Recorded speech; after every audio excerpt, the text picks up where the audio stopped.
Okay, so we're going to do a little bit more with color theory. This goes right along with the color wheel that we've done already, but now we're going to just take out pieces of the color wheel and using only those colors. Now there's other different color theories in these, but I feel like these are enough choices already, and just to kind of limit how many colors we do. Okay, so we had our celebrity portrait, which was monochromatic, meaning there was just one color plus black and white. So now you can either think about doing complementary colors, which are two colors opposite on the color wheel. Okay, so when I mean like opposite, just to show you where it comes from, okay, like yellow and purple are opposite, blue and orange, and green and red. Okay, so they're literally opposite on the color wheel. Now the reason why this is important is because these color combinations really pop against each other. They're going to be really vibrant. They're not similar at all, so the contrast is really high.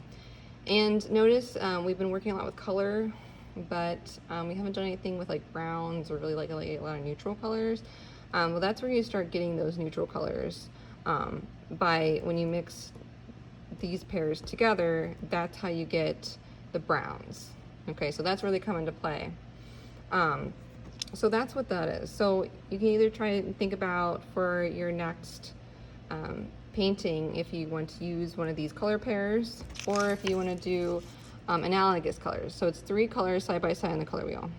All right, so they're literally right next to each other, like yellow, orange, and red is their analogous colors. We're going to do like green, blue, purple as a set of analogous colors, and you can keep switching where the three colors are around the whole color wheel.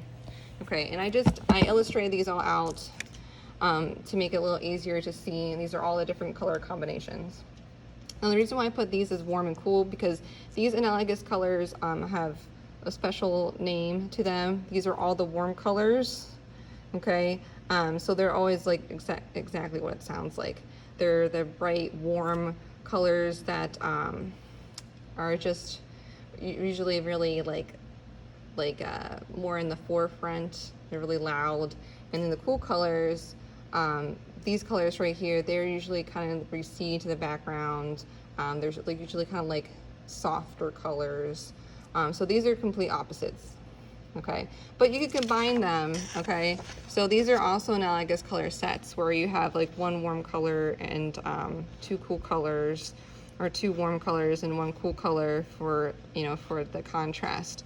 So as you kind of see, like you're always going to have any analogous set down here, you're going to combine the contrasting warms and a cool color, like warm color, cool colors. Okay, so any of these like little sets you can use as well. So it's really up to you. I don't really care if you use a complementary color or analogous colors. It's just really what makes like sense that you want to do. With the complementary colors, I know there's only two of them, but like I was talking about before, that you can get those neutral, like more browns and like a lot more gray colors when you're starting to combine more muted colors like that. So that's where all those like more neutral colors come into play. So there does become that aspect of it that you're not going to get with the analogous colors. Okay, so that's just something else. So it really doesn't matter to me as long as you're sticking with the color, like the color theory you're picking for your painting. You're sticking with it and you're not using any other colors except black and white.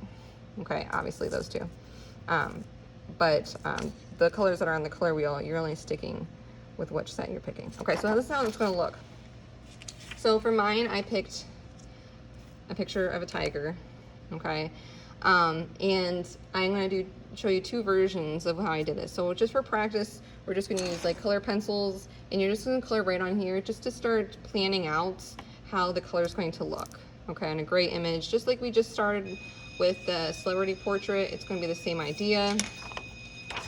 Except we're not doing the value worksheet. We're going to work right on here. So let me just show you the complementary colors first. So I did yellow and purple just because I really just like the color combination.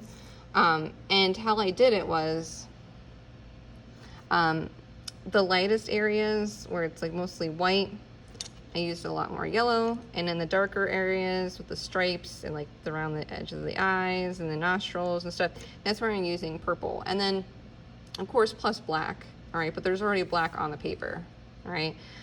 Same thing here, like there's a lot of gray here. So what I did was to show, like I talked about how you combining coloring colors, in this case the yellow and the purple, will start making the more muted tones to help, and it's plus black and white, to really kind of create the more muted look in some of those areas like here, and like through here, and then the darker areas be, you know, purple plus black. And I still have, just like we did with the monochromatic painting, you're going to have like the lighter areas on the top of the nose, okay, and through here. I'm going to have some, you know, you can kind of see I left some parts of it white as well as some yellow, okay. But sometimes you can think about where we're using yellow and purple in this case to make them more muted tones, all right. So that's just to show you how that's starting to look. Then I decided to do the analogous colors of red, orange, and yellow. And this is how it looks in comparison with that, okay? So I'm taking the thinking about yellow is the lightest, it's the closest to white. I'm always kind of taking that to be the lightest areas around through here. And then orange I'm using as kind of like the medium in between, where it's light, but it's not as light as where the yellow and white would be. So I'm kind of using that to fill it in. And then red, it's gonna be my darkest, it's still a lighter color, but it's darker in terms of it's a more like deeper color. So I'm just gonna go in, that's where the stripes are and everything, plus black, okay, and I'm doing that, okay. So you can kind of see just from these two how they look a lot different depending on what color theory I'm focusing on, okay. So it really doesn't matter to me what colors you pick, but you're just only using those colors to create your painting.